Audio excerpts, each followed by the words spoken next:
Hai hai hai adik-adik, selamat datang di petualangan seru bersama Elvi dan Aisyah, hari ini kita akan menjelajahi dunia angka yang unik dan seru banget, yaitu pecahan. ya, pecahan itu seperti potongan puzzle. Mau tahu lebih banyak? Yuk kita mulai perjalanan ini. Lihat deh Elvi, kita punya peta belajar yang keren hari ini. Wah, iya Aisyah, ada pengertian pecahan, cara menulis pecahan, sampai bagaimana cara menghitungnya. Pokoknya seru banget deh. Adik-adik, kalian siap menjelajah bersama kami? Ayo kita mulai! Oke adik-adik, sekarang kita bahas dulu. Apa sih pecahan itu? Pecahan itu seperti kalau kita punya kue, terus kita potong-potong jadi bagian-bagian kecil yang sama besar. Setiap potong itu disebut pecahan. Dan cara menulisnya itu gampang banget loh. Ada dua angka. Yang atas disebut pembilang, dan yang bawah disebut dengan penyebut. Misalnya, kita potong kue jadi 4 bagian dan ambil satu bagian. Pecahannya jadi 1/4. Gampang kan? Iya, betul Ais. Pembilang itu angka yang diambil, dan penyebut itu jumlah total bagian. Yuk lanjut. Oke, sekarang kita bedah pecahan lebih detail yuk. Bayangin, ada pizza yang dipotong jadi 6 bagian. Kalau kita makan 3 bagian, pembilangnya adalah 3. Nah, penyebutnya adalah 6. Karena total potongan pizza ada 6, jadi pecahannya 3/6.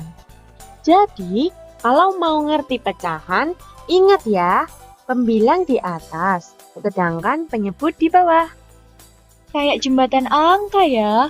Yuk, kita jembatani lagi ke slide berikutnya. Nah, sekarang adik-adik, coba kita bandingkan dua pecahan.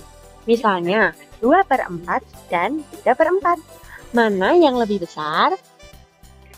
Tentu saja 3/4 lebih besar, karena pembilangnya lebih besar. Mudah kan?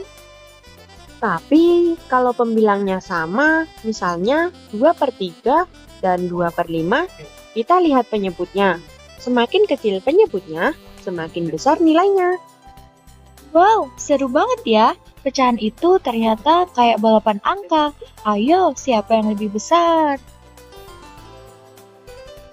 Sekarang kita belajar cara bikin pecahan lebih sederhana.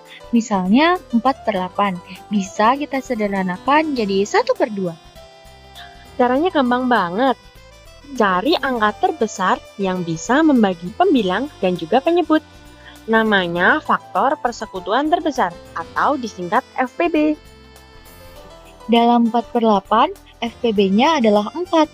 Jadi, bagi pembilang dan penyebut dengan 4, hasilnya 1/2. Mudah kan? Benar banget. Jadi, pecahan yang lebih sederhana itu bikin semuanya jadi lebih gampang. Ayo kita belajar hitung-hitungan pecahan. Nggak susah kok. Kalau mau menjumlahkan pecahan dengan penyebut yang sama, cukup jumlahkan pembilangnya. Contohnya, 2/5 ditambah 3/5. Penyebutnya sama, jadi pembilangnya kita jumlahkan. Hasilnya 5/5 atau 1. Kalau mengurangi juga sama. Misalnya, 5/8 dikurangi 2/8. Hasilnya 3/8. Wow, ternyata matematika itu menyenangkan ya. Tadi tahu nggak? Pecahan senilai itu seperti teman kembar. Bentuknya beda tapi nilainya sama. Misalnya 1/2 dan 2/4. Bentuknya beda, tapi dua-duanya artinya setengah. Hebat ya, pecahan bisa punya banyak bentuk tapi tetap sama nilainya. Iya, seperti rahasia pecahan yang ajaib. Ayo, kita cari tahu pecahan ada di mana saja dalam kehidupan sehari-hari kita. Misalnya, waktu kita bagi kue dengan teman-teman. Kalau kuenya dipotong jadi 4 bagian dan kita makan satu bagian, itu 1/4. Atau saat masak, resep sering menggunakan pecahan. Seperti setengah cangkir tepung atau 1/4 sendok garam. Wah, pecahan juga ada di jam. Misalnya kalau jarum pendek menunjukkan setengah, berarti itu setengah jam. Pecahan itu ternyata banyak gunanya ya. Yeay, petualangan pecahan kita sudah selesai. Terima kasih sudah belajar bersama kami. Tetap semangat ya adik-adik, jangan lupa latihan biar makin jago.